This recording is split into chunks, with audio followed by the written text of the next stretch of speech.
দেখো বন্ধুরা, আজকে চায়ের সঙ্গে কি আছে গরম গরম দেখি। এখন বের করে আমি প্রথমে দেখি নাই, এখন দেখছি। ওরে বাপরে, সেই তো বিগ বিগ সাইজের কচুরি, সিঙ্গারা, আরো আছে জিনিস, তো দেখাচ্ছি বন্ধুদের। দেখো, বাপরে অনেকগুলো সিঙ্গারা। দেখো কত বড় বড় সিঙ্গারা, তার সঙ্গে আছে চাটনি।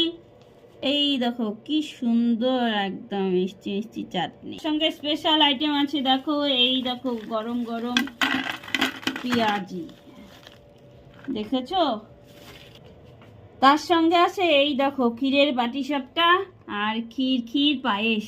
দেখো, আর এতগুলো জিনিস দিয়ে আমরা আজকে চা খাবো। দেখো বন্ধুদের, কার কেমন লাগলো কমেন্টে বলবে, আর আমার চ্যানেলটা সাবস্ক্রাইব করে দেবে। বন্ধুরা, আজকের মতন ভিডিওটা এখানেই শেষ করছি। দেখা হবে পরের ভিডিওতে, পরের দিনে। Tata bye.